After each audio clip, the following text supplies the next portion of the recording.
Ceci est une histoire complètement perturbante. Mon mari et moi sommes médecins et nous avons tous les deux des horaires de travail très chargés. Nous avons un fils qui n'a que 4 ans. Il a été difficile de l'élever tout en gérant notre travail en même temps. C'est pourquoi nous avons dû dépendre de nourrices pour s'en occuper. C'est un enfant très actif. La zone où nous vivons peut être considérée comme sûre, jusqu'à ce que cet incident nous secoue tous. C'est arrivé la semaine dernière et j'essaie encore de surmonter le traumatisme. Mon mari et moi travaillons dans le même hôpital et nous sommes tous deux chirurgiens. Après la pandémie et la période de confinement, notre stress professionnel a rapidement augmenté, tandis que Marcos restait seul à la maison. Alors, mon mari et moi avons commencé à publier des annonces pour trouver une nounou. J'ai reçu un appel d'une jeune fille appelée Diana. Elle était étudiante et semblait très intéressée par le poste. Au téléphone, sans trop réfléchir, je lui ai dit de venir garder l'enfant le jeudi soir. Le jour venu, et pour être honnête, Diana et Marcos s'entendirent très bien. Ils commencèrent à faire des puzzles, et je me suis senti soulagé de savoir que Marcos serait entre de bonnes mains. Mon mari et moi sommes partis à l'hôpital. J'ai dit à Diana que nous serions de retour à la maison vers 10 heures. Je lui ai aussi dit que nous avions préparé des pâtes pour eux et qu'elles étaient dans le réfrigérateur, mais qu'il fallait les réchauffer au micro-ondes. J'ai précisé que l'heure du coucher de Marcos était 8 heures. Diana m'a souri et a dit « Bien sûr, Madame Mendez ». En montant dans la voiture, j'ai vu Marcos et Diana debout sur le porche de notre maison, me faisant signe de la main. Après ce jour-là, Diana est devenue un choix régulier. Chaque fois que nous avions besoin d'une nounou, elle est devenue une bonne amie de Marcos et, de façon surprenante, Marcos lui prêtait une attention totale. Au début, j'étais contente de voir ce changement soudain chez Marcos. Un jour, mon mari était en déplacement pour une conférence médicale. J'ai pris un jour de congé pour passer du temps avec Marcos. J'ai décidé de lui donner un bain, puis de regarder un dessin animé avec lui. Je l'ai mis dans la baignoire. Et quand j'ai voulu lui frotter le dos, j'ai été choqué. Il y avait un symbole étrange dessiné sur ses épaules avec un marqueur noir. Je ne comprenais pas ce que ce symbole signifiait. J'ai demandé à Marcos ce que c'était, et il a simplement répondu que ce n'était rien. C'était la première fois que j'ai eu le sentiment que mon fils me cachait quelque chose. Je lui ai de nouveau demandé qui avait fait cela, et il a répondu « Diana et moi jouions. Elle a un tatouage comme ça. Je voulais le même, alors elle me l'a dessiné. » Je sais que j'aurais dû traiter cette affaire avec plus de sérieux, mais à ce moment-là, cela m'a juste semblé être un caprice d'enfant. Rien de plus. Une semaine plus tard, je faisais les tâches ménagères habituelles. Je nettoyais la fenêtre de la chambre de Marcos. Je l'ai ouverte pour nettoyer la surface extérieure de la vitre. C'est alors que j'ai trouvé une petite figure, en forme de croix. En y regardant de plus près, j'ai remarqué qu'elle avait des mèches de cheveux attachées. Je ne savais pas d'où cela venait. J'ai pensé que le vent l'avait peut-être apportée. Je l'ai jetée à la poubelle et je n'ai rien dit à mon mari. J'ai ignoré cette situation inquiétante. Mais avec le temps, je me suis rendu compte que tout ce qui se passait n'était pas simplement une étrange coïncidence. Mon mari et moi étions assis dans le salon à regarder un film. Et soudain, il a dit « Amy, je pensais te poser une question. » J'ai répondu en lui demandant ce que c'était, et il a dit « As-tu remarqué quelque chose d'étrange dans le comportement de Marcos ?» Jusqu'à présent, j'avais gardé ce sentiment pour moi, mais lorsque Simon l'a mentionné, je l'ai immédiatement regardé avec inquiétude. Simon a continué. La nuit dernière, quand je suis allé à la cuisine pour chercher de l'eau, j'ai entendu des chuchotements provenant de la chambre de Marcos. Au début, j'ai cru que j'imaginais. Alors, je me suis approché à pas feutrés, j'ai regardé à l'intérieur. « Tu ne croiras pas ce que j'ai vu ?» Je lui ai immédiatement demandé ce qu'il avait vu. Notre fils était assis dans son lit et il priait. Je n'ai rien contre ce changement soudain. Mais tu sais que nous n'avons jamais été une famille très religieuse. Je me demande comment il a appris tout ça. La voix de Simon trahissait la confusion. Nous étions tous les deux un peu inquiets, mais on ne peut pas simplement gronder un enfant parce qu'il prie, non? Donc, nous ne l'avons pas confronté à ce moment-là. Une nuit, Diana est revenue pour garder l'enfant. Je lui ai immédiatement demandé « Diana, Si cela ne te dérange pas, puis-je te poser une question? Elle a répondu avec son habituel sourire. Bien sûr. Madame Mendes, que se passe-t-il? J'ai dit d'une voix hésitante. As-tu appris à... Marcos a prié avant de dormir? Elle ne fut pas surprise par ma question. Avec la même expression calme sur le visage, elle dit. Qu'y a-t-il de mal à prier, Madame Mendez? Honnêtement, je n'avais pas de réponse logique à sa question. Alors, j'ai simplement laissé tomber le sujet. Je veux dire, sérieusement, cela ne fait jamais de mal à un enfant de 4 ans de prier avant de dormir. N'est-ce pas? Les jours passèrent, et mon fils commença à se transformer en une personne totalement différente. Marcos cessa de courir dans la maison ou de faire toutes ces choses pour m'embêter. Soudain, il devint un enfant extrêmement silencieux et introverti. À un certain moment, son comportement commença à m'effrayer. Par exemple, un après-midi, je travaillais dans le jardin. Marcos était assis sur une balançoire, regardant les oiseaux voler dans le ciel. J'ai dit d'une voix joyeuse que c'était une journée magnifique et je lui ai demandé s'il pensait la même chose. Il n'a pas répondu comme il le faisait auparavant. J'ai pensé à aller jouer avec lui. Oh, quand soudain, un petit oiseau est tombé au sol. Je me suis précipité pour le ramasser. « Tu es blessé, petit ?» C'est alors que Marcos a dit quelque chose qui m'a glacé le sang. Il s'est approché de moi, a regardé l'oiseau, puis a dit « Il est dans sa douleur, maman. Il devrait mourir. » Je suis resté figé, choqué par ces paroles cruelles prononcées par un enfant de 4 ans. J'ai dit « Marcos, pourquoi dirais-tu une chose pareille? » « Qui t'a dit toutes ces choses ?» Soudainement, il m'a regardé, et j'ai senti que ce n'était pas le Marcos que je connaissais autrefois. Il y avait quelque chose dans ses yeux qui m'a fait peur. Ce jour-là, il a souri d'une manière très malveillante, puis il est rentré dans la maison. J'ai raconté cet incident à mon mari, et nous sommes tous les deux arrivés à la conclusion que Diana avait une mauvaise influence sur notre fils. Nous avons donc décidé de choisir une nouvelle babysitter la prochaine fois, et nous l'avons fait. La nouvelle babysitter s'appelait Cory. C'était la fille de notre voisin. Donc nous la connaissions. J'ai dit à Marcos, « Marcos, Cory viendra s'occuper de toi ce soir. Ton père et moi rentrerons à la maison dès que possible. » Marcos m'a regardé avec des yeux furieux et a dit, « Où est Diana ?» J'ai immédiatement répondu, « Elle ne viendra plus. Cory est ta nouvelle babysitter à partir de maintenant. » Marcos a commencé à protester, « Je veux Diana. » J'ai perdu mon calme et je l'ai grondé. Je t'ai dit que Diana ne viendrait plus. Maintenant, va dans ta chambre. Je ne veux pas entendre un mot de plus sur elle. Cory est arrivé, mais Marcos n'est pas sorti de sa chambre. Je suis parti travailler, l'esprit troublé. Après un moment à l'hôpital, je suis sorti des urgences et je suis allé à mon bureau pour appeler à la maison, juste pour vérifier si tout allait bien. J'étais sur le point de composer le numéro quand j'ai reçu un appel de Diana. Agacé, j'ai décroché et dit « Quoi ?» Diana a répondu « Madame Mendes, je ne pense pas que la nouvelle babysitter puisse bien s'occuper de Marcos. Je voulais que vous reconsidériez. » J'étais dégoûté par l'audace de cette fille. J'ai crié au téléphone « Marcos est mon fils, et je sais ce qui est le mieux pour lui. » Je lui ai dit que si elle ne restait pas à l'écart, je prendrais des mesures sérieuses. Puis j'ai raccroché. Mon mari est venu me demander ce qui s'était passé. Je lui ai raconté toute l'histoire, encore en colère. Je lui ai aussi dit que nous aurions dû renvoyer cette folle le jour où elle avait dessiné ce tatouage étrange sur notre fils. Mon mari m'a regardé avec des yeux confus et a dit « Quel tatouage ?» Je lui ai expliqué que c'était une étoile à l'intérieur d'un cercle. Simone a cherché quelque chose sur son téléphone et me l'a montré.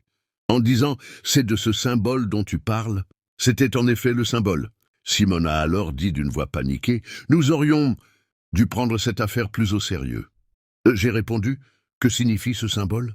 Nous avons alors compris qu'il s'agissait en réalité d'un symbole satanique vénéré par des groupes occultes. Tout le comportement étrange de notre fils a commencé à avoir un sens pour moi. J'ai eu l'idée que Diana faisait partie d'un culte. J'ai immédiatement appelé la maison pour avertir Cory de ne pas la laisser entrer si elle venait. J'ai composé son numéro, mais ça sonnait sans réponse. Mon rythme cardiaque s'est accéléré et Simon et moi avons couru vers la voiture.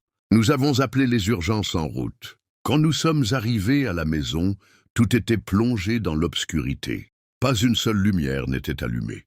En approchant de la porte d'entrée, j'ai entendu des chants provenant de la chambre de Marcos. J'ai trouvé la porte verrouillée de l'intérieur. Simone a tourné la clé et la porte s'est enfin ouverte. Toute la maison ressemblait à un décor de film d'horreur. Il y avait une odeur de brûlé. J'ai remarqué que quelqu'un était allongé sur le canapé du salon. Simone s'est approchée lentement et nous avons trouvé Cory inconsciente. Il y avait du sang séché sur son front. Il était évident que quelqu'un l'avait frappée avec un objet contondant et l'avait laissée inconsciente. J'ai couru dans la chambre de Marcos et j'ai ouvert la porte. C'est alors que mon cœur s'est effondré de terreur. Sa chambre était remplie de bougies. Marcos était allongé sur les genoux de Diana. Elle récitait des prières psychotiques. Un cercle était tracé autour d'eux et, pire encore, elle tenait un couteau contre la gorge de mon fils de 4 ans. J'ai crié « Qu'est-ce que tu fais à mon fils ?» Diana a ouvert les yeux et a commencé à rire comme une folle. Je pouvais voir que Marcos se réveillait d'un état d'engourdissement et commençait à pleurer. Diana a dit d'une voix maléfique « Le Seigneur des Ténèbres exige l'âme de ton fils. Je le prépare pour le sacrifice. Une fois que j'aurai offert son âme, je deviendrai immortel. Il me donnera tous les pouvoirs qu'il m'a promis. » J'ai crié en réponse « Si tu fais du mal à mon fils, je te tuerai. » Diana s'est contentée de rire et a levé son couteau, tout en récitant ses prières sataniques. J'ai hurlé de toutes mes forces « Non !» Soudain, mon mari a couru vers elle, et avant qu'elle ne puisse trancher la gorge de Marcos, Simone l'a frappé violemment avec sa batte de baseball. Tout s'est passé si vite que Diana n'a rien vu venir. Elle est tombée au sol, et le sang a commencé à couler de l'arrière de sa tête. Marcos s'est levé et a couru vers moi en pleurant, tremblant de peur. Nous avons appelé la police, et peu de temps après, ils sont venus l'emmener en garde à vue. Cory a été hospitalisé. Diana a été transférée dans un hôpital psychiatrique après avoir récupéré de sa blessure à la tête. La police a découvert qu'elle faisait partie d'un groupe de culte. Il me fait encore peur de penser que, si nous n'étions pas rentrés à temps, elle aurait vraiment sacrifié mon fils dans un rituel satanique. Ces chants psychotiques me hantent encore dans mes rêves. Un homme parla à voix basse en disant bonjour. C'était étrange. Même rien qu'au son de sa voix, je pouvais sentir qu'il souffrait ou qu'il était atteint d'une maladie de longue durée. J'ai dit « Bonjour, j'ai vu votre annonce.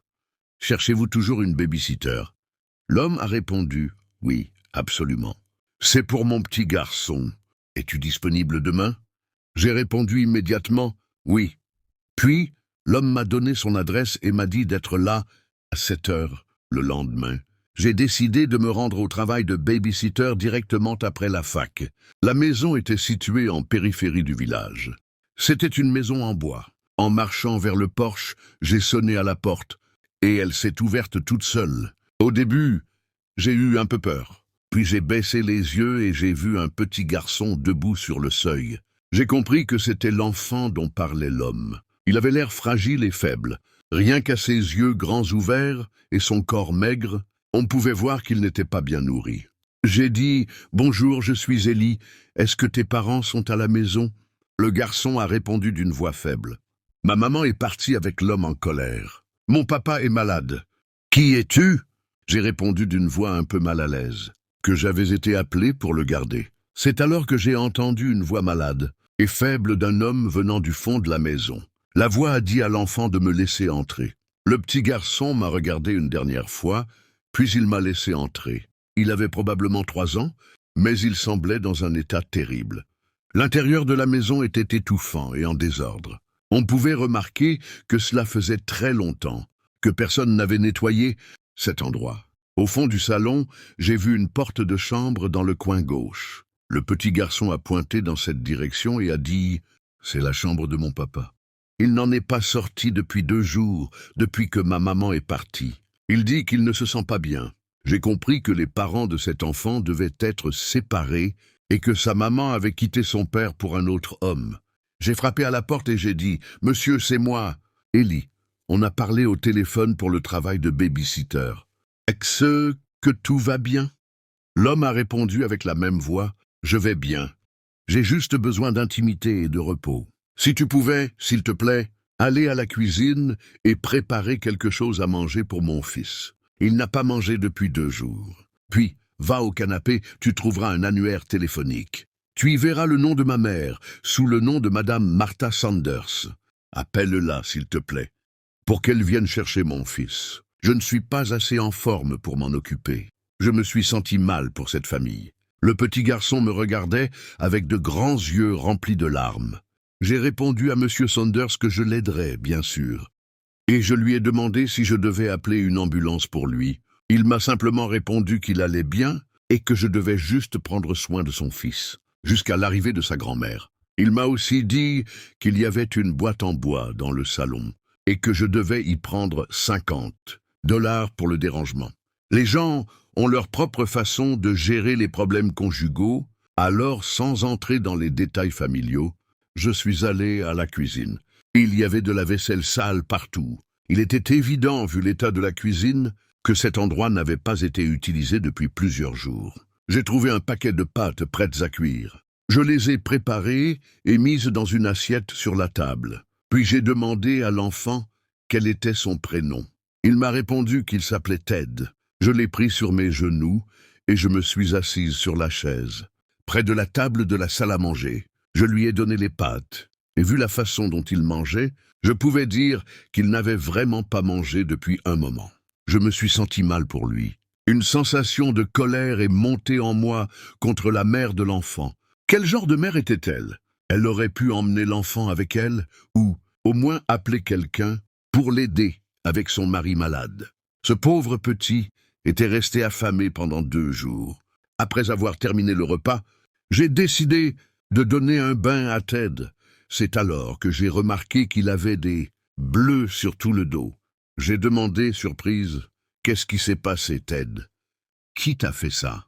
Ted est resté silencieux, près de la baignoire. Puis il a seulement dit qu'il détestait l'homme en colère et qu'il détestait sa maman et que tous les deux avaient rendu son papa malade. Je lui ai demandé si l'homme l'avait frappé. Ted a hoché la tête et m'a serré dans ses bras avec les yeux en larmes. Ma gorge s'est nouée. J'étais écœuré de savoir qu'on pouvait faire ça à un enfant. J'ai décidé d'en parler à sa grand-mère pour qu'elle puisse appeler la police et signaler toute cette situation. L'homme dont il parlait devait probablement être le nouveau petit ami de sa mère. Je me suis dit qu'ils méritaient tous les deux d'aller en prison. J'ai nettoyé Ted et je l'ai habillé avec des vêtements propres. Ted a souri pour la première fois et a dit « Tu es beaucoup plus gentil que les autres babysitters jusqu'à maintenant. Ma maman sortait souvent en me laissant avec une babysitter, à chaque fois que mon papa n'était pas à la maison. Je lui ai peigné les cheveux et je lui ai demandé s'il voulait aller montrer à son papa. Je m'attendais à une expression joyeuse, mais à la place, j'ai vu le visage de Ted changer de couleur. Son visage est devenu pâle et effrayé. Il a répondu « Nous ne devrions pas aller dans la chambre de mon papa. Il me fait peur. » Avec un ton confus, je lui ai demandé comment son propre père pouvait lui faire peur. Ted a regardé autour de lui, puis a dit à voix basse « Ses lèvres ne bougent jamais, il ne cligne même pas des yeux. Il reste juste là à regarder, et une voix sort de lui. Ça me fait peur quand il fait ça. J'ai eu des frissons. J'ai répondu avec une voix paniquée « Qu'est-ce que tu veux dire ?» Ted a répondu que sa maman et l'homme en colère avaient crié sur son papa. Son papa leur avait alors dit de partir, et il avait entendu des disputes dans la chambre de son père. Mais après un moment, sa maman et l'homme en colère étaient sortis et étaient partis immédiatement. Il a dit qu'il était allé dans la chambre de son père et qu'il l'avait vu couché sur son lit, comme ça, et depuis, il n'était jamais retourné dans la chambre. Son père ne parle que depuis l'intérieur, et Ted reste dehors, près de la porte fermée. Son papa lui avait dit d'attendre la prochaine babysitter, qu'il y aurait sûrement quelqu'un après avoir vu les annonces. Je suis sorti en courant de la salle de bain et me suis dirigé vers la chambre d'où M. Sanders ne m'avait parlé. En ouvrant la porte, une odeur fétide de chair en décomposition m'a coupé le souffle. J'ai vu le corps pourri d'un homme allongé sur le lit. Il avait été violemment poignardé au ventre. Il y avait du sang coagulé sur les draps et ses vêtements. Ses yeux étaient encore grands ouverts, fixant directement les miens. Je suis sorti de la pièce et j'ai eu la nausée. Ted s'est mis à sangloter terriblement en me voyant réagir de cette manière. Il a dit d'une voix tremblante, « Ne tombe pas malade comme papa, s'il te plaît. J'ai peur d'être ici tout seul. » Je me suis assise, j'ai rassemblé mes esprits et j'ai serré Ted contre ma poitrine. J'ai finalement appelé les urgences et sa grand-mère. Les ambulanciers ont évacué le cadavre. Et Madame Saunders n'a pas cessé de pleurer en tenant son petit-fils dans ses bras. La police a enquêté sur l'affaire et l'horrible histoire a bouleversé tout notre village. La mère de Ted avait une liaison avec un trafiquant de drogue. Par colère et frustration, Monsieur Saunders l'avait réprimandée pour ce qu'elle avait fait. La dispute s'était transformée en bagarre, et le petit ami trafiquant avait poignardé le père de Ted à mort. Par peur d'être arrêté, la mère de Ted s'était enfuie avec l'homme, laissant le pauvre Ted seul avec le cadavre de son père. Encore aujourd'hui, cette histoire me terrifie. Quand je repense à Monsieur Saunders qui me parlait au début, quand je suis arrivé récemment, je suis allé rendre visite à Ted, qui vit désormais avec sa grand-mère. L'enfant semblait bien plus heureux la dernière fois que je l'ai vu. Sa grand-mère m'a dit de prendre l'argent puisque j'avais fait le travail de babysitter. Elle m'a profondément remercié, disant que sans moi, son petit-fils serait peut-être mort lui aussi. Elle m'a alors tendu l'argent, et je suis rentré chez moi. Je ne sais toujours pas si tout cela était réel ou si mon esprit m'a joué un mauvais tour. Mais chaque fois que je ferme les yeux, je me souviens encore clairement de la voix du fantôme de Monsieur Saunders qui me parlait cette nuit-là. Cela s'est passé récemment. Je suis une jeune fille de 18 ans qui est à l'université. Je viens d'une petite famille. Mon père tient un petit commerce local et ma mère travaille dans un restaurant. J'ai toujours été une élève brillante depuis l'enfance. Grâce à mes résultats, j'ai obtenu quelques bourses qui m'ont permis d'entrer à l'université. Malgré la bourse, les études supérieures se sont révélées assez coûteuses pour une fille comme moi. Alors j'ai décidé de faire du babysitting. À mon avis, être babysitter était mieux qu'un travail à plein temps, car cela me laissait du temps pour me concentrer sur mes études, tout en ayant un revenu pour couvrir mes dépenses quotidiennes. Après l'avoir fait 5 ou 6 fois, j'étais devenue assez confiante et insouciante quant aux avantages de ce travail, jusqu'à ce qu'un incident survenu la semaine dernière change complètement ma perspective. J'ai vu une annonce pour un travail de babysitter sur le site de notre université. Notre forum avait une page dédiée à des offres d'emploi simples pour aider les étudiants à gagner un peu d'argent. Un jour, alors que j'étais assise à la bibliothèque de l'université à parcourir le site, une annonce a attiré mon attention. Elle avait été postée par un homme nommé Monsieur Wood. Il disait qu'il avait besoin d'une babysitter pour le samedi soir suivant, pour ses jumeaux Martha et Ronnie. Comme je l'ai dit, j'avais déjà de l'expérience dans ce domaine. Alors, sans perdre de temps, j'ai appelé le numéro indiqué. Monsieur Wood m'a demandé de venir chez lui le samedi soir. J'avais vraiment besoin de l'argent. Alors, au lieu d'aller en boîte avec mes amis, j'ai décidé de travailler comme prévu. La maison mentionnée dans l'adresse était plutôt élégante. Elle se trouvait au sommet d'une colline, sans autre maison à proximité. Elle était clairement loin de mon village. Alors j'ai informé mon père, juste pour être prudente. J'ai monté les escaliers et suis arrivé sur le porche de la maison. Hésitante, j'ai sonné à la porte. Après 2 ou 3 secondes d'attente, j'ai entendu des pas s'approcher. Finalement, la porte s'est ouverte et j'ai vu un homme d'environ 40 ans, vêtu d'un costume coûteux. Il m'a examiné, ce qui m'a clairement mise mal à l'aise, puis il a dit « Tu dois être Lisa, entre ». J'ai souri timidement et suis entré dans la maison. L'intérieur était encore plus luxueux. De grands canapés faisaient face à un immense écran de télévision. Un escalier montait sur ma gauche, que je suppose menait aux chambres.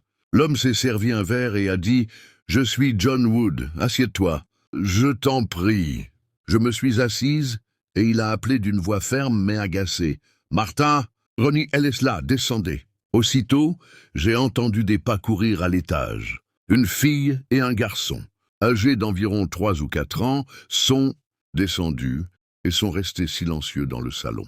J'ai vu beaucoup d'enfants, mais il y avait quelque chose d'étrange chez eux. Je leur ai souri et dit « Bonjour, je suis Lisa. La fillette a regardé Monsieur Wood. Il lui a fait signe de me répondre. Mais aucun des deux n'a dit un mot.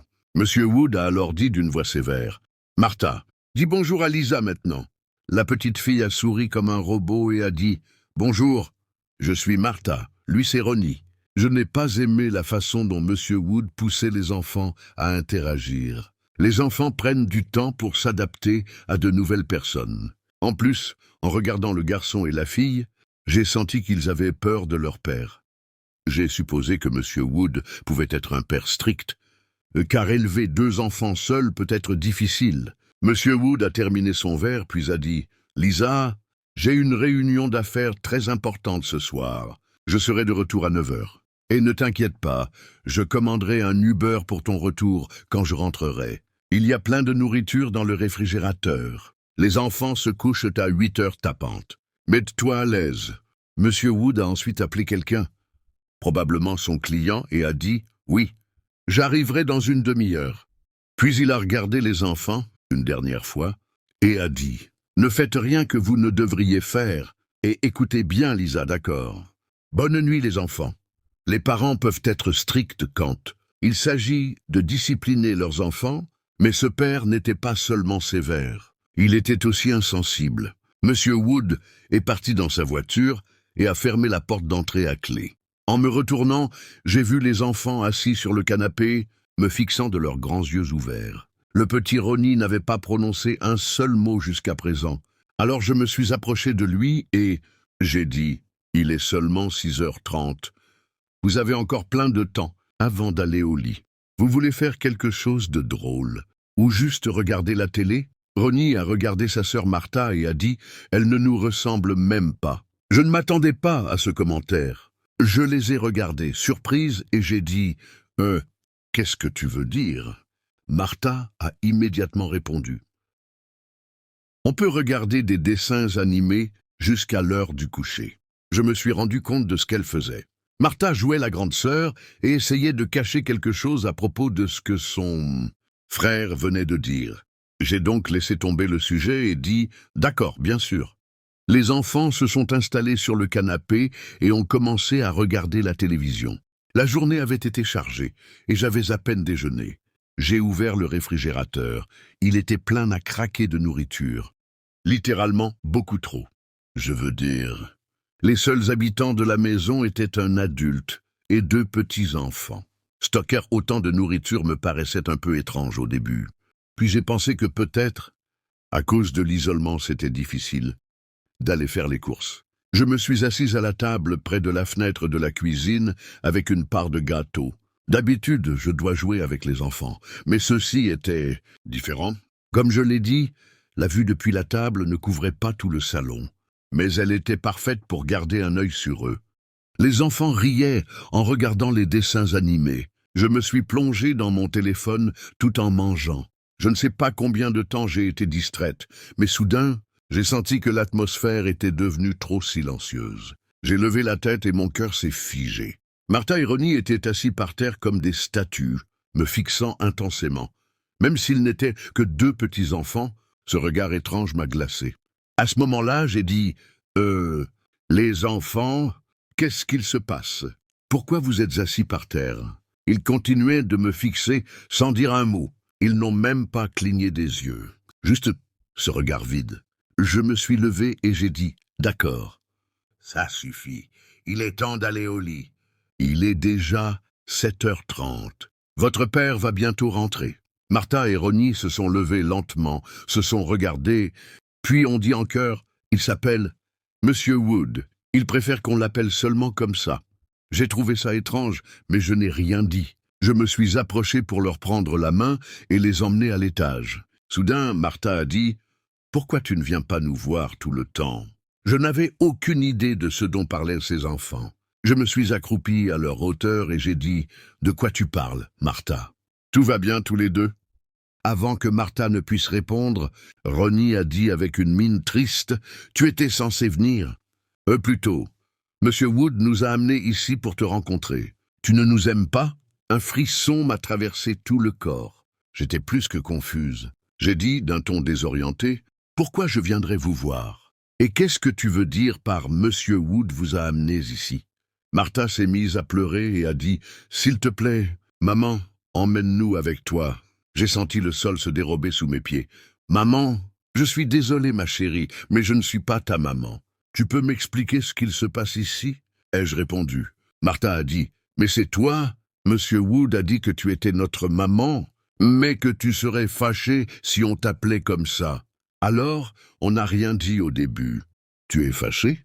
J'ai compris à cet instant qu'il y avait quelque chose de profondément mauvais dans la vie de ces enfants.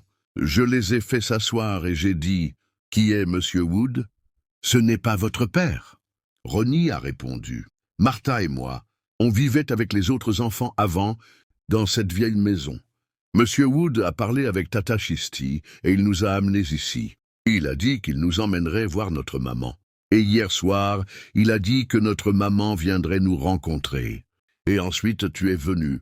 S'il te plaît, emmène-nous avec toi avant que Monsieur Wood envoie Ronnie dans une autre maison. La situation devenait de plus en plus tendue à chaque seconde.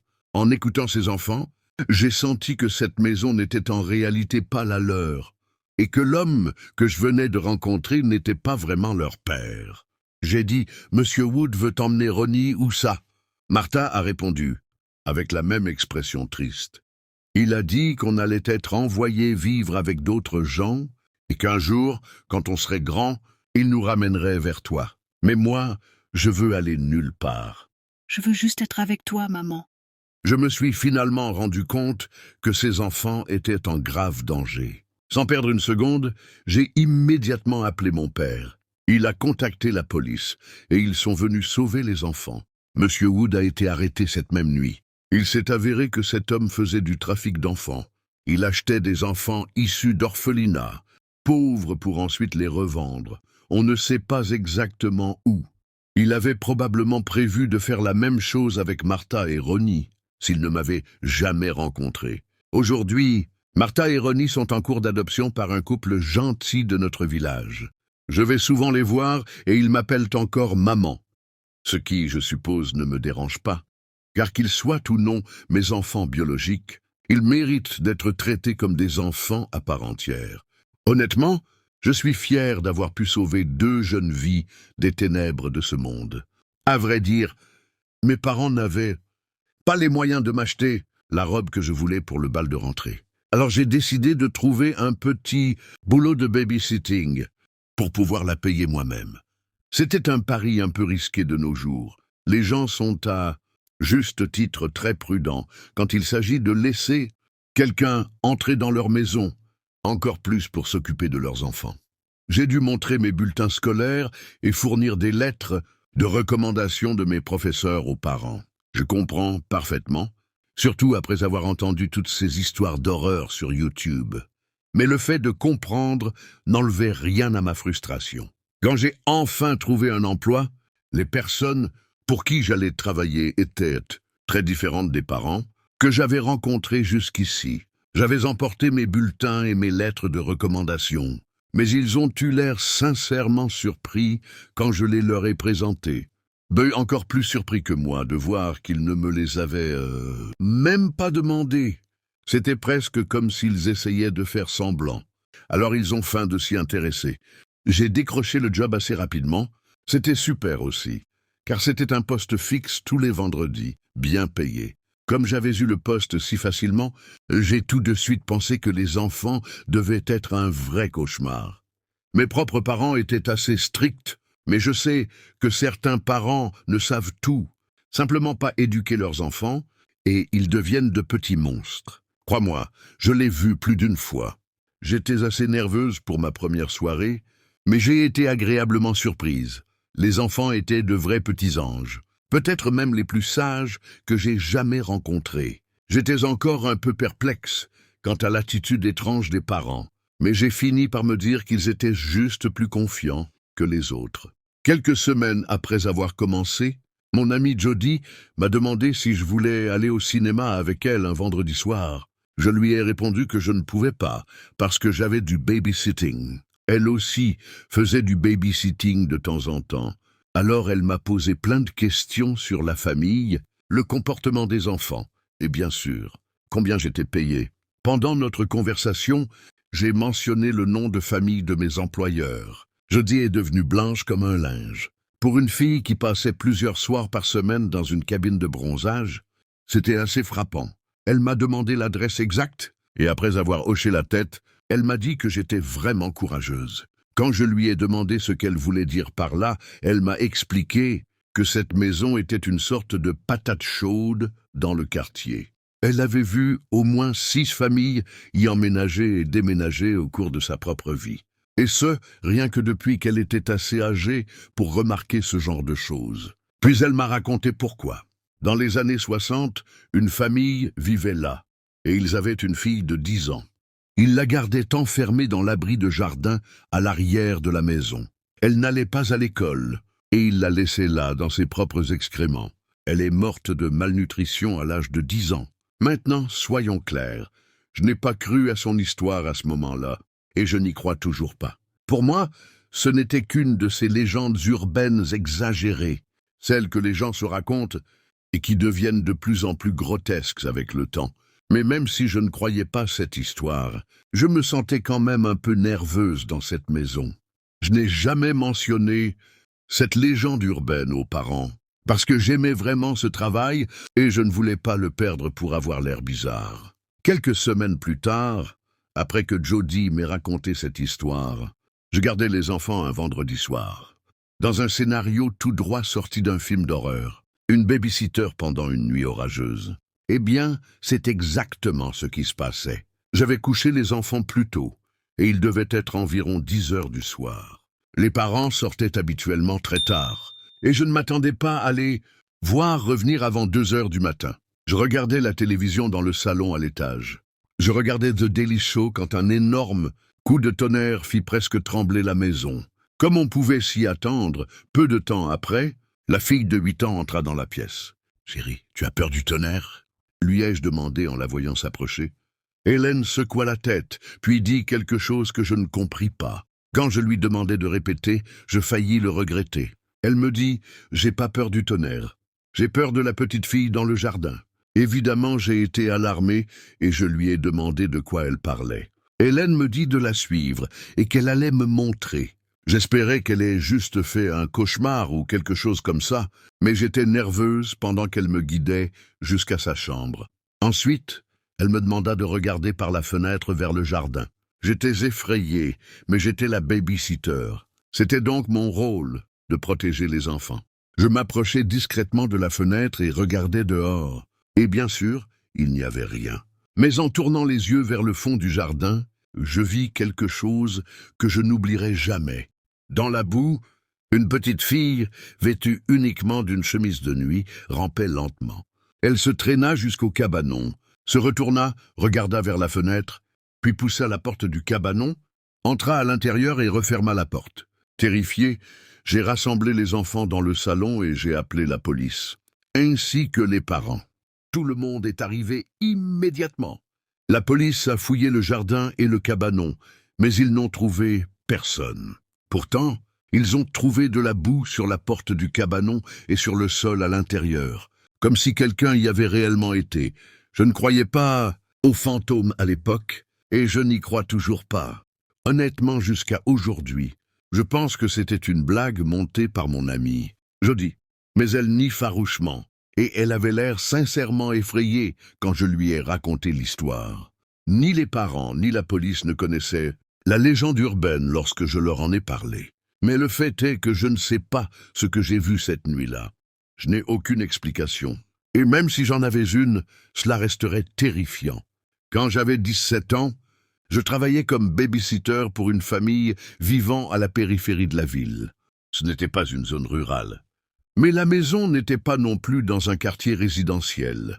Elle se trouvait au bord d'une route locale, au bout d'un chemin d'environ 50 mètres. Le père travaillait dans l'industrie pharmaceutique et avait beaucoup d'argent.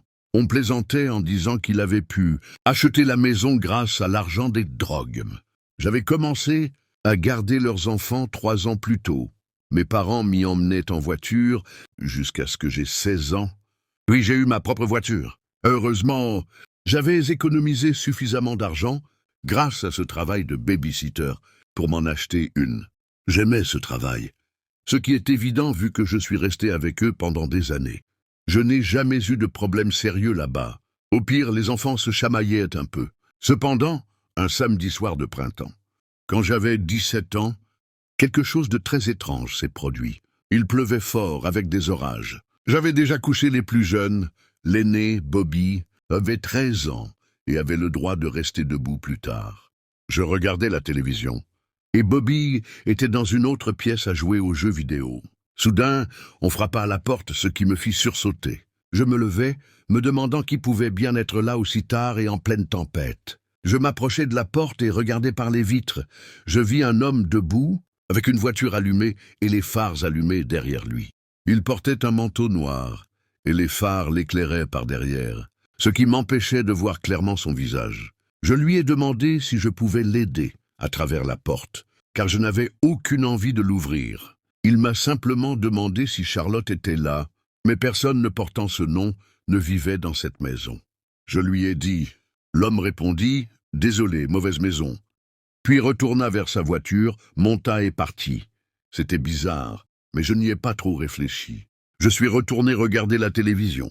40 ou 45 minutes plus tard, Bobby regardait par la fenêtre du salon et me dit qu'une voiture entrait dans l'allée. Je me levai et regardai. Elle se gara, les phares pointés vers la maison. Un homme portant un manteau noir s'approcha directement de la porte et frappa. Quand je lui demandai qui il était, exactement la même chose se produisit. Il me demanda si Charlotte était là. Je lui ai répondu qu'il était déjà venu, qu'il m'avait posé cette question, et que je lui avais dit que personne ne s'appelait Charlotte ici. Il me dit encore « Désolé, mauvaise maison ». Puis il ajouta « Vous pouvez sortir et m'aider à trouver cette adresse ?» Je suis complètement perdu. Je refusai en lui disant « Ne le prends pas mal ». Mais je n'ouvre pas la porte à des inconnus. Il frappa de nouveau, et je refusai encore. Il essaya d'insister un moment, mais finit par comprendre que je n'allais pas ouvrir. Il monta dans sa voiture et partit. Je regardai Bobby et lui fis remarquer que c'était étrange. Mais lui, il avait l'air absolument terrifié. Je lui demandai ce qui se passait. Et il me dit simplement de ne jamais ouvrir la porte si cet homme revenait, et d'appeler immédiatement la police. L'homme ne revint pas.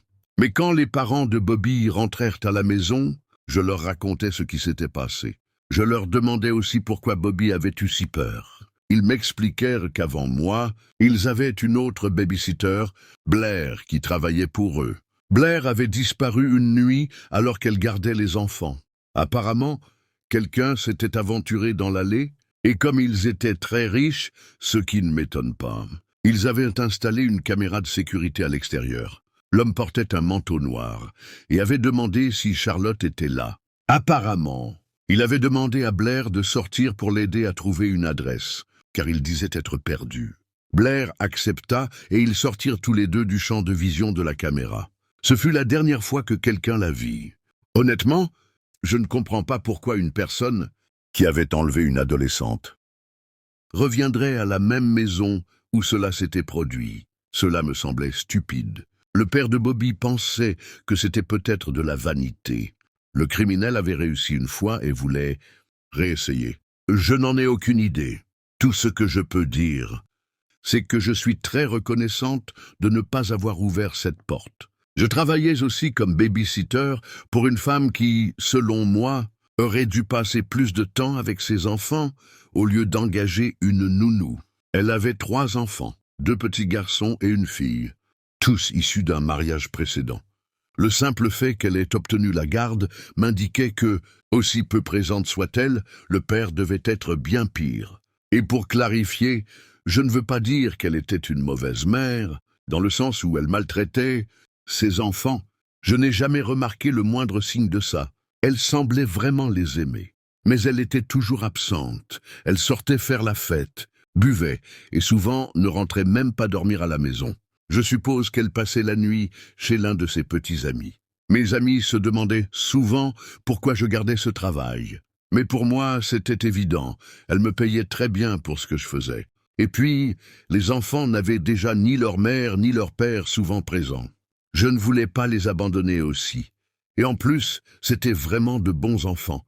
Bien élevés, cette histoire s'est passée un soir où leur mère était sortie faire la fête. Et je savais que ce serait une longue nuit. Vers 18 heures, j'ai entendu frapper à la porte. En allant ouvrir, je reconnus l'homme qui se trouvait là. C'était leur père. Je ne l'avais jamais rencontré auparavant. Mais j'avais vu des photos de lui pour pouvoir le reconnaître au cas où. Il n'avait pas le droit de voir ses enfants sans la supervision des tribunaux. L'homme me demanda s'il pouvait entrer pour les voir. Et bien sûr, je refusai. Lorsqu'il me demanda où était leur mère, je lui répondis que ce n'était pas son affaire et que j'étais la baby-sitter. Il continua d'essayer de me convaincre de le laisser entrer, et je continuais à refuser. Il alla même jusqu'à me dire qu'il devait être un meilleur parent qu'elle, puisqu'au moins lui se souciait de voir ses enfants, alors qu'elle était sûrement en train de faire la fête. Je lui répondis que ce n'était pas mon problème, et il finit par abandonner et partir. Je n'étais pas vraiment inquiète, mais j'essayais tout de même de contacter la mère. Sans surprise, son téléphone alla directement sur la messagerie. J'essayais de ne pas trop y penser et mis cela de côté. Normalement, j'aurais couché les enfants vers 20h30, mais une demi-heure plus tôt, une tempête éclata. Les enfants avaient peur du tonnerre. Alors, je les laissais rester éveillés pour regarder la télévision avec moi. La chaîne Hub diffusait un marathon de My Little Pony. Friendship is Magic, alors on regardait ça. Vers 21h, j'ai vu les phares d'une voiture entrer dans l'allée. J'ai d'abord pensé que c'était leur mère qui rentrait plus tôt. Peut-être que son rendez-vous l'avait planté. Mais cette idée s'est envolée. Immédiatement quand la vitre près de la porte s'est brisée, les enfants hurlèrent et coururent à l'autre bout de la pièce. En regardant la porte, j'ai vu une main tenant une clé en croix. Sans doute ce qu'il avait utilisé pour casser la vitre. La vitre n'était pas assez grande pour qu'il entre, alors il tendit la main pour essayer d'attraper la poignée de la porte. J'étais dans une situation critique. Il fallait décider vite si j'appelais la police ou si je l'empêchais d'atteindre la poignée. Heureusement, la fille aînée fut assez intelligente pour courir, chercher le téléphone et composer 911 immédiatement. Quant à moi, je devais m'occuper du père enragé.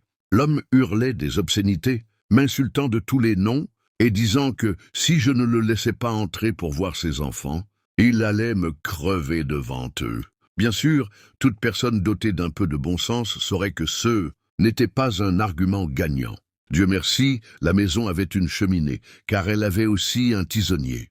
J'ai attrapé le tisonnier, couru jusqu'à la porte et frappé la main de l'homme avec. Heureusement pour moi, il a eu suffisamment mal pour retirer sa main tout en continuant à me crier dessus. C'était une chance, car le tisonnier était de mauvaise qualité et s'est cassé en deux lorsque je l'ai frappé. Alors que l'homme continuait à hurler des injures, j'ai entendu les sirènes de police entre les grondements du tonnerre. Il a dû les entendre aussi, car il s'est enfui en courant, est monté dans sa voiture et est parti. Les policiers sont arrivés à la maison et ont poursuivi le père. Ils ont retrouvé sa voiture garée devant un bar. En fait, il était allé boire après m'avoir confronté. Inutile de dire qu'ils l'ont arrêté. La police a également eu une longue conversation avec la mère, bien que je ne sache pas vraiment de quoi ils ont parlé. Malheureusement pour moi, la famille a fini par déménager. Je n'ai donc pas pu continuer à m'occuper de ces enfants adorables, mais ils m'ont donné des câlins et m'ont dit qu'ils m'aimaient avant de partir. Cela a tout signifié pour moi.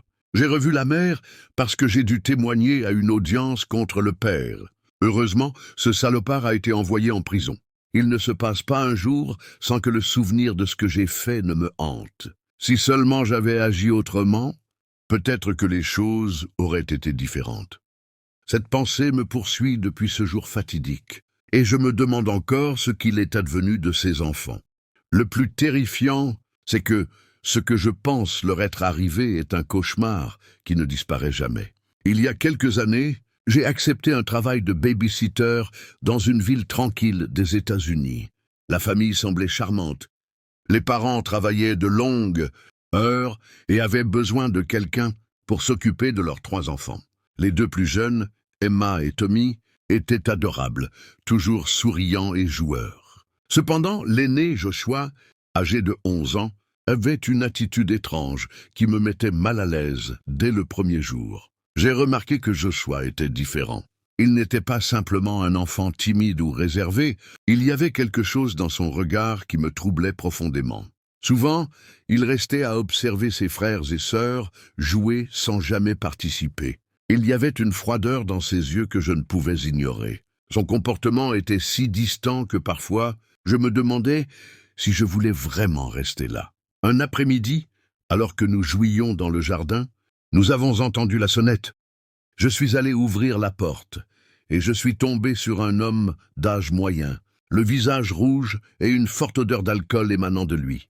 Son apparence négligée et sa démarche, chancelante, m'ont immédiatement mis en alerte. « Je suis l'oncle des enfants », a-t-il dit d'une voix rauque, presque un grognement.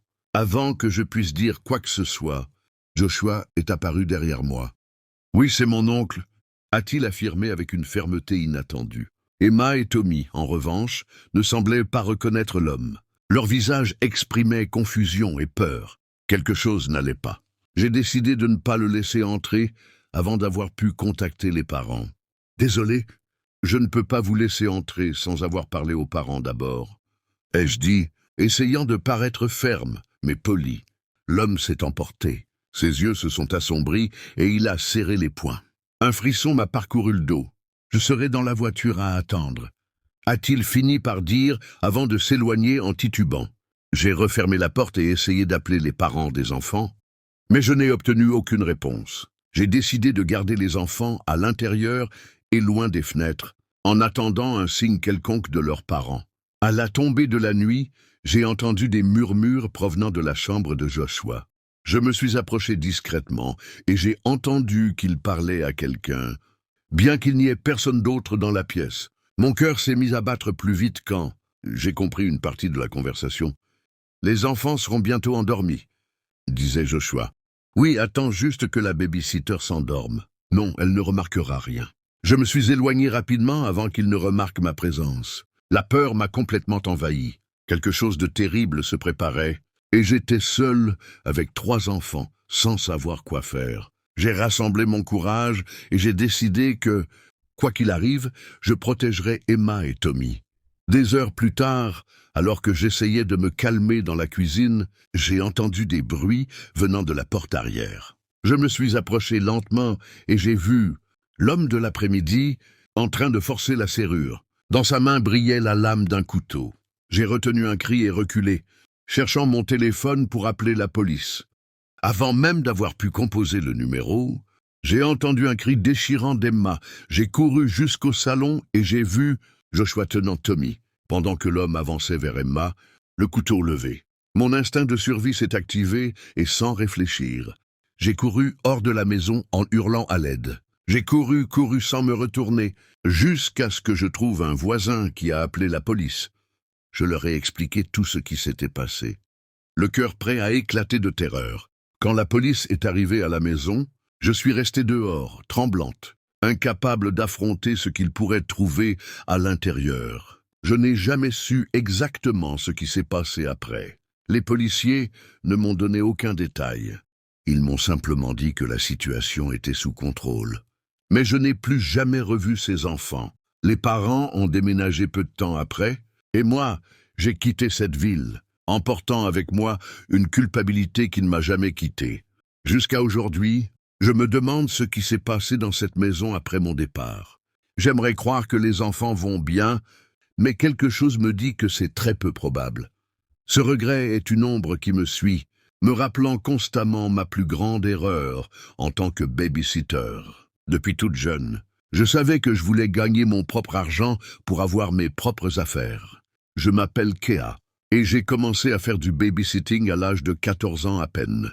M'occuper d'enfants avait toujours été quelque chose que j'aimais, et mes parents pensaient que ce serait une bonne façon d'apprendre. La responsabilité tout en gagnant un peu d'argent pour mes dépenses personnelles. Au fil des années, j'ai gardé de nombreux enfants, chacun avec sa personnalité unique et ses propres défis. Mais un jour, une expérience en particulier m'a marqué à vie et elle me hante encore lorsque je ferme les yeux la nuit. Tout a commencé un après-midi ensoleillé, dans une ville paisible du Midwest américain. C'était l'été, et j'avais accepté un travail pour garder Lily, une adorable fillette de 5 ans. Ses parents, tous deux médecins, travaillaient de longues heures à l'hôpital local et avaient besoin de quelqu'un de confiance pour rester avec Lily jusqu'à leur retour. La maison où ils vivaient était grande et accueillante, située dans un quartier résidentiel tranquille, entouré de grands arbres qui offraient une ombre rafraîchissante pendant les chaudes journées d'été. Lily et moi avions passé la journée à jouer dans le jardin, à faire des dessins et à lire des histoires. Alors que le soleil commençait à se coucher, nous sommes rentrés dans la maison pour dîner. Lily était une enfant joyeuse et extravertie, et son rire remplissait la maison d'une chaleur contagieuse. Tandis qu'elle jouait avec ses poupées dans le salon, je préparais son repas dans la cuisine. La lumière du crépuscule filtrait à travers les fenêtres, créant une ambiance paisible et presque magique. C'est alors que j'ai entendu la sonnette. Je n'attendais personne, alors je me suis approché prudemment. En regardant par le Judas, j'ai vu un homme d'âge moyen, le visage couvert de sueur et une expression nerveuse. Il a ouvert la bouche pour dire quelque chose, mais je n'ai pas bien compris à travers la porte fermée. Son apparence négligée et sa démarche, chancelante, m'ont immédiatement donné un sentiment d'inquiétude. « Qui êtes-vous » ai-je demandé, en essayant de garder une voix ferme. « Je suis un ami de la famille. Je voulais juste m'assurer que tout allait bien, a-t-il répondu. Mais quelque chose dans son ton ne me convainquait pas. Ses yeux étaient vitreux et sa voix légèrement tremblante, comme s'il tentait de cacher sa nervosité. J'ai décidé de ne pas ouvrir la porte et lui ai dit que les parents de Lily n'étaient pas à la maison et qu'ils devaient revenir plus tard. L'homme cependant n'a pas abandonné. « S'il vous plaît, je dois entrer, c'est urgent », a-t-il insisté. Son ton devenant de plus en plus désespéré, il a commencé à frapper la porte avec plus de force. Sa respiration devenait rapide et haletante. Quelque chose dans son attitude me glaçait le sang. À travers la fenêtre latérale, j'ai vu ses mains trembler et ses yeux bouger frénétiquement. J'ai tenté d'appeler les parents de Lily, mais je n'ai eu aucune réponse. Je commençais à me sentir réellement mal à l'aise. « Je suis désolé, mais je ne peux pas vous laisser entrer », ai-je répété avec fermeté, essayant de garder mon calme. Mon cœur battait à tout rompre, et je sentais un nœud d'anxiété dans mon estomac. L'homme a frappé la porte violemment, me faisant reculer. Lily, qui jouait dans le salon, est venue vers moi, s'accrochant à ma jambe avec peur dans ses grands yeux bleus. « Et qu'est-ce qui se passe, Kéa ?» a-t-elle demandé d'une voix tremblante, pleine d'incertitude. « Rien, ma chérie, tout va bien. » Ai-je essayé de la rassurer, bien que j'étais moi-même terrorisé.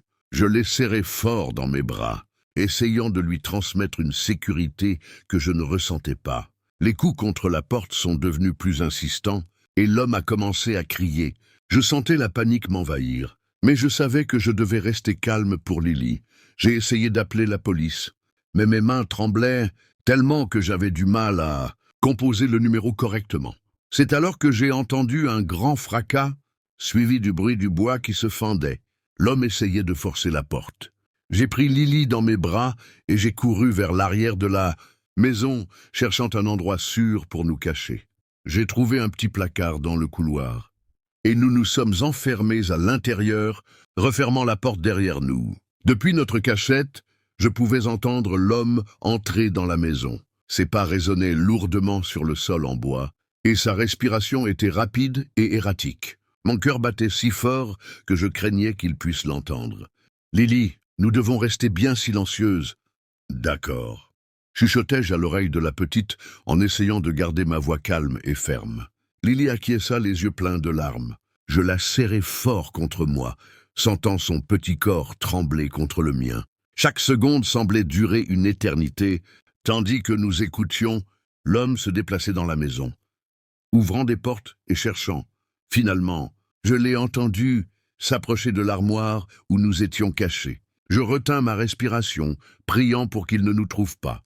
La porte de l'armoire s'ouvrit brusquement, et je vis sa silhouette sombre se découper dans la lumière du couloir. Je me préparais au pire, mais à ce moment-là, un cri retentit depuis l'entrée de la maison. « Police !» Mains en l'air. L'homme se retourna et s'enfuit en courant vers la porte principale. Depuis l'armoire, j'ai entendu une brève lutte des cris, puis enfin le cliquetis des menottes. Tremblante, je sortis de notre cachette avec Lily dans les bras. Je marchai jusqu'à l'entrée et vis plusieurs policiers plaquant l'homme au sol. Un voisin l'avait vu forcer la porte et avait appelé la police. Ce fut un acte de chance et de providence qu'il soit arrivé à temps. L'homme fut arrêté avec une arme et des stupéfiants en sa possession. Je n'ai jamais su quelles étaient ses véritables intentions. Mais ce que je sais, c'est que nous avons eu de la chance d'en sortir indemnes. Ce soir-là, après que la police eut emmené l'homme, je restai à la maison avec Lily jusqu'au retour de ses parents. Quand ils arrivèrent, je leur racontai tout ce qui s'était passé. Ils étaient horrifiés et reconnaissant que tout se soit terminé sans plus de dégâts. Je n'oublierai jamais cette expérience. Même si j'ai essayé d'être forte pour Lily, la peur et l'incertitude que j'ai ressenties à ce moment-là m'ont marqué à jamais. Parfois, je me réveille au milieu de la nuit en revivant ces instants de terreur et je me demande ce qui se serait passé sans l'intervention opportune de ce voisin. Depuis, j'ai été beaucoup plus prudente dans mon travail. La sécurité et le bien-être des enfants dont je m'occupe sont toujours ma priorité. Cette expérience m'a appris à être toujours vigilante et prête à toute situation. Mais le souvenir de ce jour reste un rappel constant de la fragilité de la sécurité et de la vitesse à laquelle tout peut basculer. Encore aujourd'hui, je suis reconnaissante du courage de ce voisin et de la réaction rapide de la police. Sans eux, qui sait ce qui aurait pu arriver? Et même si l'homme a été arrêté, son image et le sentiment de danger qu'il a apporté ne cessent de me hanter. Dans les jours qui ont suivi, j'ai tenté de comprendre les véritables intentions de cet homme. Je ne pouvais m'empêcher de repenser à la terreur que j'ai ressentie et à la façon dont Lily, malgré son jeune âge, avait montré un courage et une lucidité bien au-delà de ce qu'on pouvait attendre d'une enfant de 5 ans. J'ai passé des nuits blanches à repasser chaque détail, chaque seconde de cette journée, en essayant de trouver un indice pouvant expliquer son insistance à entrer dans la maison. Avec le temps, les parents de Lily ont installé un système de sécurité plus avancé chez eux et m'ont assuré qu'ils resteraient toujours joignables en cas d'urgence. Mais je savais que c'était une combinaison de chance et de vigilance communautaire qui nous avait sauvés.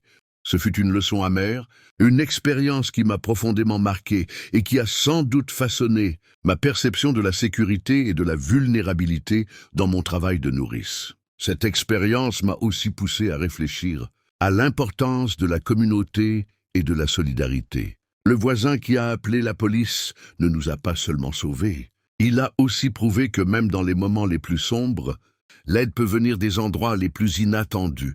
Depuis, j'ai fait un effort conscient pour connaître mes voisins et établir un réseau de soutien et de surveillance mutuelle. J'ai appris à être plus prudente, à ne rien prendre pour acquis et à chérir chaque instant de tranquillité et de sécurité. Même si cette expérience m'a laissé des cicatrices émotionnelles, elle m'a également rendue plus forte et plus consciente de l'importance d'être toujours vigilante et prête. La vie est fragile et peut changer en un instant. C'est une leçon que je n'oublierai jamais. Parfois, quand je suis seul, j'entends encore les cris de Lily et le bruit des pas de l'homme dans la maison. Ces souvenirs, bien que douloureux, me rappellent aussi l'importance du courage et de la résilience. Et même si j'aurais préféré ne jamais vivre cela, je suis reconnaissante d'en être sortie, indemne et d'avoir tiré une leçon précieuse sur la vie et la sécurité. Cet après-midi-là a changé ma vie à jamais. Et bien que la peur et l'incertitude me hantent encore, elles m'ont aussi rendue plus forte et plus consciente de l'importance d'être toujours prête à toute éventualité. La vie est fragile et peut basculer à tout moment. Et c'est une vérité que je n'oublierai jamais. C'était un jour ensoleillé et chaud dans le petit village d'Australie où je vivais. Les rues étaient calmes, seulement animées par le chant occasionnel des oiseaux et le souffle du vent dans les arbres. J'avais commencé ma journée à m'occuper de 3 enfants adorables. Emils, 5 ans, Liam, 7 ans, et Tadeo, le plus âgé, 10 ans. C'était une famille charmante, et j'avais toujours aimé passer du temps avec eux. Mais cet après-midi-là, quelque chose d'inquiétant allait bouleverser ma perception à jamais. La matinée s'était déroulée sans incident. Emils et Liam jouaient dans le jardin, riant et courant autour de la maison, tandis que Taddeo restait à l'écart, assis sur la terrasse avec une expression que je n'arrivais pas à déchiffrer. Ce n'était pas rare que Taddeo soit plus réservé que ses frères. Mais ce matin-là, il y avait quelque chose dans son regard qui me mettait mal à l'aise. Au bout d'un moment, j'ai appelé les enfants pour le déjeuner. J'ai préparé des sandwichs et les ai installés à la table de la cuisine. Emils et Liam parlaient avec entrain de leur jeu, mais Taddeo restait silencieux, me fixant avec une intensité troublante. « Tout va bien, Taddeo ?» lui ai-je demandé en essayant de paraître détendu. Taddeo acquiesça lentement sans rien dire. Ses yeux restaient rivés sur moi, et il y avait quelque chose dans son expression qui me fit frissonner. J'ai décidé de ne pas y accorder trop d'importance sur le moment, et j'ai poursuivi le déjeuner. Après avoir mangé, les enfants sont retournés jouer dans le jardin. Je me suis assise sur la terrasse pour les surveiller, observant Taddeo fixer un buisson à la limite du jardin. Soudain, il s'est levé et a marché vers l'abri de jardin. Une inquiétude soudaine m'a envahi, et j'ai décidé de le suivre discrètement. En arrivant à l'abri, j'ai vu Taddeo sortir un couteau de cuisine d'une boîte à outils. Mon cœur s'est emballé. « Et Taddeo, que fais-tu avec ça ?» lui ai-je demandé, tentant de garder mon calme. Il leva les yeux et me regarda avec un sourire inquiétant. « Oh, je m'entraîne, » répondit-il. « Tu t'entraînes à quoi ?»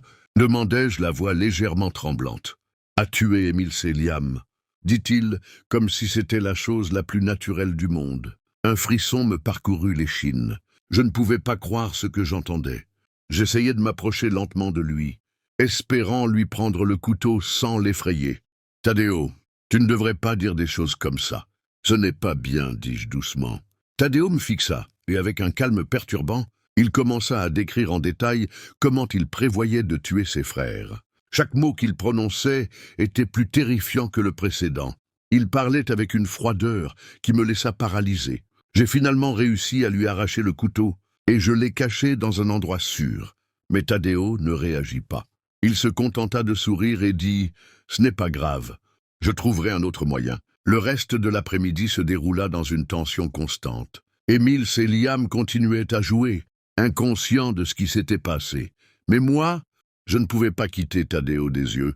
Ses paroles résonnaient encore dans ma tête, et chaque fois qu'il s'approchait de ses frères, un nœud se formait dans mon estomac. Plus tard, alors que nous étions à l'intérieur de la maison, Taddeo s'approcha de moi et murmura « J'ai aussi pensé à comment te tuer, toi, Liliana, et ensuite abuser de ton corps. » Mon sang se glaça. Je ne pouvais pas croire ce que j'entendais.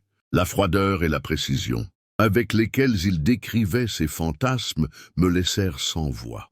Je savais que je devais agir, mais j'étais terrifié. J'ai décidé de garder Emils et Liam près de moi en tout temps. Je ne pouvais pas permettre que Taddeo reste seul avec eux, même pas une seconde.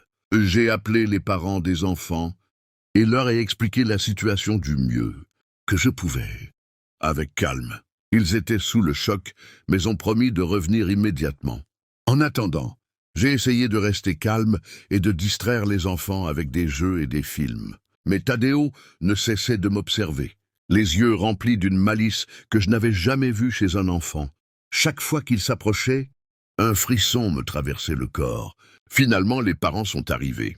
Je leur ai raconté tout ce qui s'était passé en essayant d'être aussi détaillé que possible. Ils étaient horrifiés et ont décidé d'emmener Taddeo consulter un spécialiste immédiatement. Après plusieurs évaluations et consultations avec des psychologues et des psychiatres, Taddeo a été diagnostiqué avec un trouble sévère de démence. Ce fut une nouvelle dévastatrice pour sa famille, mais aussi une explication à son comportement troublant. Je n'oublierai jamais ce jour. Cette expérience m'a profondément marqué. Il m'arrive souvent de revivre ces moments dans mon esprit. Même si j'ai continué à travailler comme nourrice, je reste constamment sur mes gardes, consciente que le danger peut se cacher dans les endroits les plus inattendus. L'histoire de Taddeo est un rappel de la fragilité de l'esprit humain et de la façon dont le mal peut parfois surgir sous les formes les plus inattendues. J'espère qu'avec un traitement approprié, Taddeo pourra trouver une certaine paix et que sa famille pourra surmonter ce chapitre difficile de leur vie.